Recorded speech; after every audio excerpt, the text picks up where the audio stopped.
Hello, pre-calculus students. What we look at now is the change of base law. Now, before we actually get into this rule and prove it and show how it works, let's just do a couple of examples. And we've seen examples like this before. So the first one I have is log base 3 of 19. And let's follow our usual process, which is to make up another variable called x and set that equal to x. Convert it into exponential form. So I have a base of 3. X is my exponent. So it's 3 to the x equals 19. Now in previous examples, we usually have a pretty nice problem where we can convert this number on the right side to the same base as the number on the left side.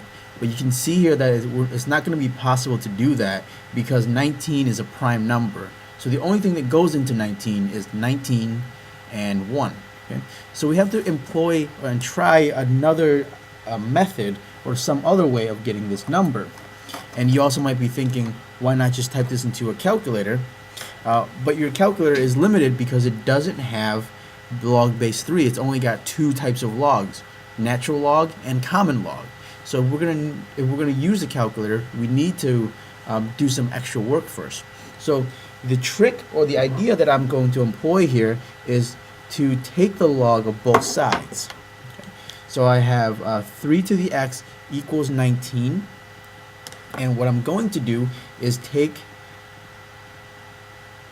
the log of both sides. So now I have log of 3 to the x is equal to the log of 19, and notice here I'm using the common log, okay, because this is something that does exist in the calculator and will help me to find it later. And you might be wondering why I am taking the log again, and that's the main reason is because that now I have a log base 10, something that my calculator can understand and I can use it to graph. Okay, so what I'll do next is apply the power rule. Okay, if you recall from a few previous examples that our power rule is stated as follows. If I have log of x to the y power, then I can bring the exponent out to the front and say that it's y times log of x. Okay, and that's exactly what I'm going to do here. Since I have an exponent, x, I'm going to bring x out to the front. So in my next step, I get x log, and this is log base 10 of 3 is equal to log of 19. And my final step, I can go x is equal to log of 19 divided by log of 3. Okay. And then I will type this into a calculator and it'll give me an actual answer. Okay, so I'll take out my TI-83 and we'll type it in, log of 19 divided by log of 3. Oops, 3. So I get a decimal that's 2.6801. So we're going to 4 decimal places. Okay. And there you have it, solving a simple problem using logarithms, converting it to exponential form, and then taking the common log of that. I could also take the natural log.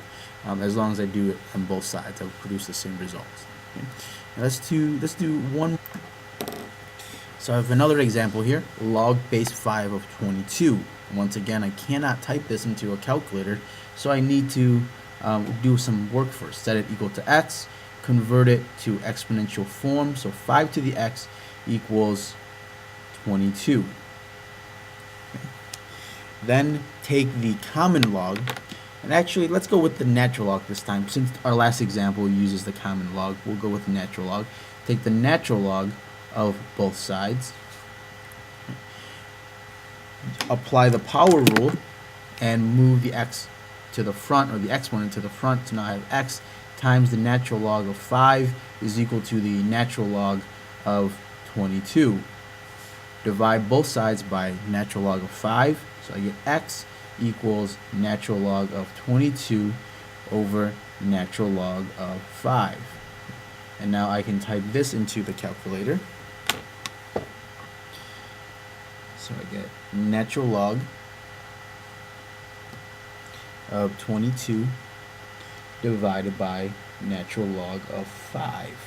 And that gives me approximately 1.9206. So we're rounding to 4 decimal places. Okay. And while I have the calculator here, let me just show you that it makes no difference whether I use the natural log or the common log. So I've used the natural log. Let's try the same thing again, but with the common log. Log of 22 divided by log of 5. And that gives, you can see that gives me the exact same answer. All right, so I've done 2 examples now, and so the question is, can we generalize this somehow so that we don't have to repeat this process over and over and over again?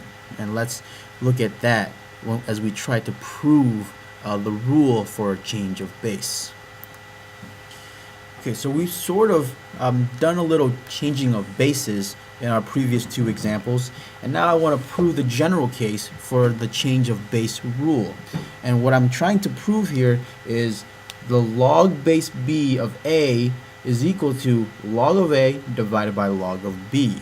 Okay, so I have a base here of b, and what I try to prove is that I can use the common log or even the natural log to do this calculation. Okay, so let's sort of apply the same process that we've done before.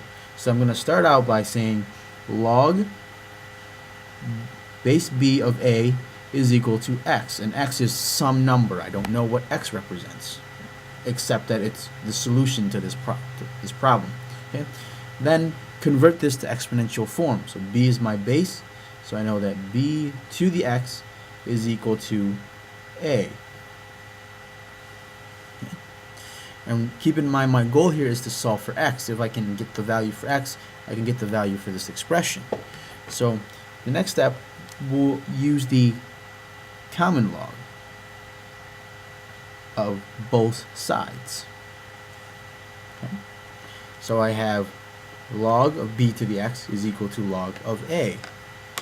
Then apply the power rule, bring the x out to the front.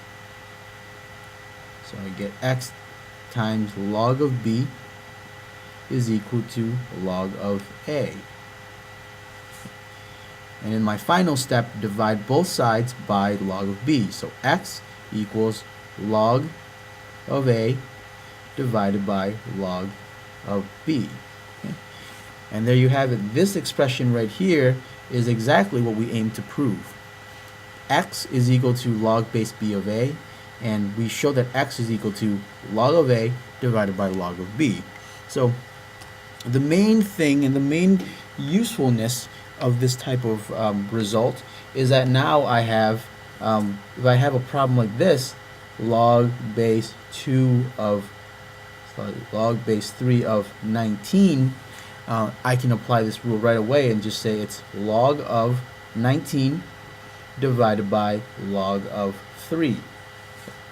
And then just type that into a calculator and it'll give you an answer. It won't be a very nice answer, but it'll be at least an answer that we can use. Okay, so log of 19 divided by log of 3, which is approximately 2.6801. Okay, and we can solve this specific problem in the same process here. But the point is that once you've solved it in the general case, you can just apply it without having to repeat the same steps again and again. And so just a proof of concept, let's do one more example. Let's say you have the log base 5 of 22. Apply the rule right away. In this case, 22 is a and 5 is b, so it becomes log of 22 divided by log of 5. Type that into a calculator, and that would give me about 1.9206. Okay, and one last note here, once again, is that I've chosen to use common log but it doesn't really matter. I could use natural log just as well. I can use the log of any other base. I can pick, log base 7, log base 8, but it doesn't really make a difference. The only reason I use common log is that because it's a value that's on the calculator. And likewise, I can also just use a natural log. It'll produce similar results.